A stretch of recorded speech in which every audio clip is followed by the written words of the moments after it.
ជំរាបសួរស្តីបងប្អូនទាំងគ្នាចាបងប្អូនទាំងគ្នាញ៉ាំមកដល់ទៀតទៅហើយចាបាត់មកចុងភៅយូរបងប្អូនទាំងគ្នាចាគឺត្រឡប់មកវិញគឺសម្លម្ជូរគ្រឿងទៀតហើយបងប្អូនចាសម្លម្ជូរគ្រឿងសាច់គោលាយជាមួយត្រី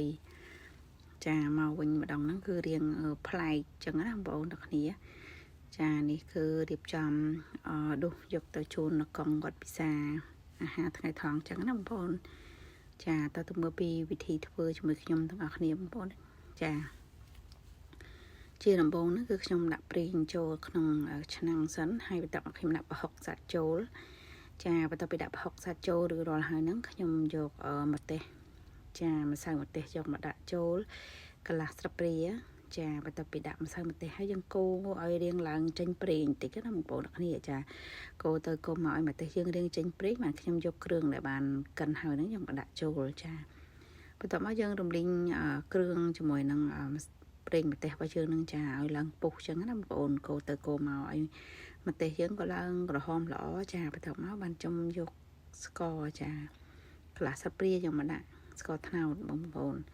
ចាបន្ទាប់ពីដាក់ហើយយើងកូរស្ករត្នោតរបស់យើងនឹងឲ្យឡើងឈ្ងុយចាកូរទៅកូរមកចាបន្ទាប់ពីកូររួចរាល់ហើយខ្ញុំចាប់ផ្ដើមដាក់អំបិលក្រួសចូលចាមួយស្លាបព្រាចារៀងច្រើនណាបងប្អូនចាបន្ទាប់មកគឺថែមទឹកត្រីប្រហែលជាមួយស្លាបព្រាទៀតចារួចហើយយើងកូរសម្លរបស់យើងហ្នឹងចាទៅមកឲ្យរលាយស្ករវាចេញអំបិលចូលគ្នាអញ្ចឹងណាបងប្អូនចាកូរទៅកូរមកអញ្ចឹងទៅចាឲ្យគ្រឿងយើងឡើងឈ្ងុយផងចាបន្ទាប់មកខ្ញុំយកត្រីចាសាច់ត្រីកពតណាបងប្អូនអ្នកគ្នាចាចំនួន3ដុំយកមកកូរត្រឡប់បែបនេះចាគឺកូរឲ្យរៀងចិត្តចិនគឺខ្ញុំដុសចាត្រីនឹងឡើងសិនណាបងប្អូនអ្នកគ្នាចាសម្រាប់ត្រីនឹងផងដែរគឺខ្ញុំធ្វើសម្រាប់កង់ព្រោះគាត់ពិសាសាច់គោអត់ដាច់ទេអញ្ចឹងខ្ញុំមានត្រីត្រៀមសម្រាប់ទុកឲ្យគាត់ចាឆាសាច់ត្រីយើងត្រឡប់ទៅមកអញ្ចឹងទៅចាបន្ទាប់មកក៏យើងដុសសាច់ត្រីហ្នឹងចាដាក់ចានទុកមួយឡែកវិញអញ្ចឹងណាបងប្អូនអ្នកគ្នាចាបន្ទាប់ពីយើងដុសសាច់គោឡើងហើយបានខ្ញុំឲ្យចាប់ផ្ដើមទៅយកសាច់គោយកមកដាក់ចូលចាឆាមួយគ្រឿងរបស់យើងហ្នឹងចាសាច់គោដែលយើងបានហាន់ហើយហ្នឹង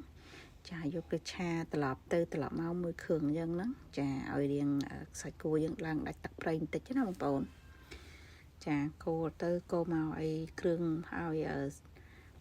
ចាគ្រឿងរបស់យើងជាមួយសាច់គោរៀងដាច់ទឹកប្រៃខ្ញុំយកស្លឹកម្កាក់ដែលបានកិនហើយហ្នឹងគឺខ្ញុំកិនលាយទឹកដោះគោស្រស់បងប្អូនអ្នកគ្នាចាដោយសារ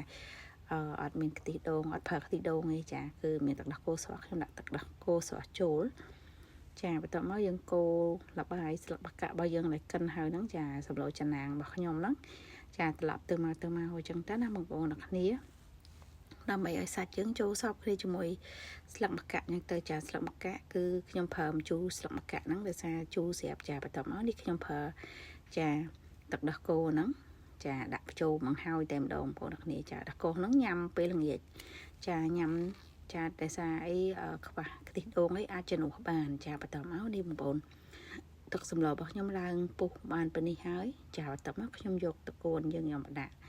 តកូនពណ៌ក្រហមចឹងគេហៅតកូនសែបងប្អូនអ្នកគ្នាចាគឺស្រួយឆ្ងាញ់ម្យ៉ាងដែរចារាល់ដងខ្ញុំប្រើតកូនពណ៌សចាជួនកាលខ្ញុំប្រើតកូនចិនក៏មានដែរចានេះគឺជាតកូនសែរបស់យើងហ្នឹងបងប្អូនចាដាក់តែមួយអំពុះទេចាគឺស្រួយឆ្ងាញ់តែម្ដងចាហើយក៏មានថែមទឹកសបន្តិចផងដែរបងប្អូនអ្នកគ្នាដោយសារសម្លយើងរៀងខាប់ពេកចឹងចាដោយសារនេះ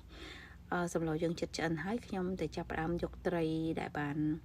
ចាដុសទុកមួយឡែកហ្នឹងយកមកដាក់ចូលវិញចឹងណាបងប្អូនអ្នកគ្នាដើម្បីឲ្យដាក់មកពុះទៀតចឹងទៅដើម្បីឲ្យត្រីយើងឡើងឆ្អិនចឹងទៅបងប្អូនអ្នកគ្នាចាបន្ទាប់មកយើងចាប់ផ្ដើមទុះចាសម្លរបស់យើងដាក់កូនឆ្នាំងអញ្ចឹងណាបងប្អូនអ្នកគ្នាចាសម្លជូរគ្រឿងសាច់គោជាមួយត្រីរបស់ខ្ញុំហ្នឹងគឺឆ្អិនហើយចាបងប្អូនអ្នកគ្នាចាអរគុណច្រើនសម្រាប់បងប្អូនអ្នកគ្នាចាដែលបានទស្សនាវីដេអូញ៉ាំចាសម្លម្ជូរគ្រឿងសាច់គោចាមានបន្ថែមត្រីពី3កងផងដែរតាំងពីដើមរហូតដល់ចប់ចាអរគុណច្រើនជម្រាបលាចាជួបជាមួយវីដេអូខ្ញុំក្រោយៗទៀតចាអរគុណ